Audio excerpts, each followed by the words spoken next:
Sapo ka filluar tashmë provimi I tretë I maturës shtetërore, ai I matematikës.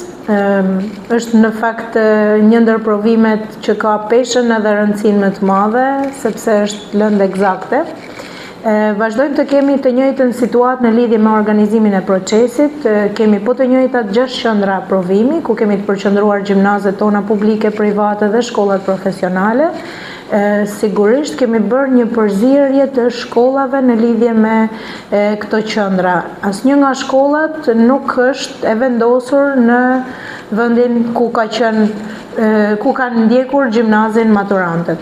Kemi një numër mesatar 1430 maturantësh të parashikuar për t'u nënshtruar provimit të matematikës. Vazhdojmë të kemi 9 nxënës me AK që do I nënshtrohen provimit, që do kemi sigurisht testin e veçantë. Një prej tyre ka zgjedhur të zhvillojë një test normal, ndërsa të tjerët të gjithë do vazhdojnë me testin e tyre të veçantë dhe mësuesin mbështetës që do I asistojë gjatë gjithë provimit.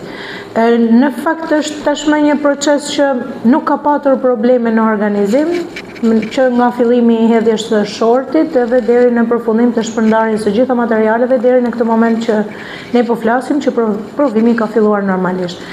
Mund të themi që qendrat e provimit në fakt janë qendra që kanë siguri, edhe për faktin se janë qendra që certifikohen një natë më përpara, po edhe në mëngjes herët përpara se të zhvillohet provimi. Pra I bëhet një check të gjithë ambienteve të parashikuara për të qenë ambiente të provimit. Nuk ka ndonjë situatë të veçantë ose ndonjë problematik që është hasur, sepse është praktike konsoliduar dhe them se jemi korrekt deri në këtë momente dhe shpresoj të shkojë gjithçka mbar. Si është organizuar nga ju dhe sa sfiduese është çështja e shmangjes së celularëve në ambientet e provimit? Në fakt, kjo është tashmë një praktike e njohur dhe konsoliduar, është rregulloria e maturës shtetërore që ka të mirë përcaktuar që ndalon përdorimin e celularëve gjatë provimit, qoftë nxënësve, qoftë edhe mësuesve të përfshirë në proces. Ambientet sigurisht janë të gjitha ambiente që kanë bllokues valësh, por sigurisht edhe përpara hyrjes në provim, nxënësve u bëhet një kontroll me detektor në mënyrë që të kenë të ditur nëse kanë celular ose jo.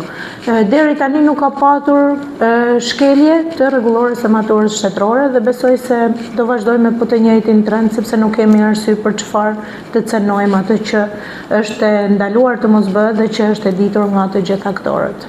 Si vlerësohet niveli I testit të sotëm të matematikës nga mësuesit e landës? Unë në këtë moment nuk mund të them asgjë në lidhje me testin, do jetë feedbacku që do marrim direkt pasi nxënësit të dalin nga provimi, siç ka ndodhur gjithmonë.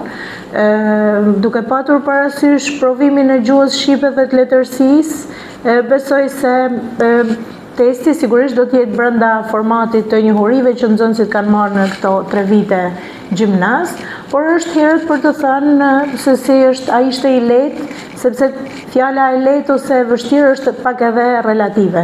Mund të them që është lëndë eksakte dhe sigurisht duke qenë e tillë ka shumë pak hapësira edhe për interpretim kur të vijë edhe procesi I korrigjimit. Pra, do të jetë shumë sakt ajo çka do korrigjohet dhe s'do ketë hapësira për të interpretuar një rezultat nga një tjetër.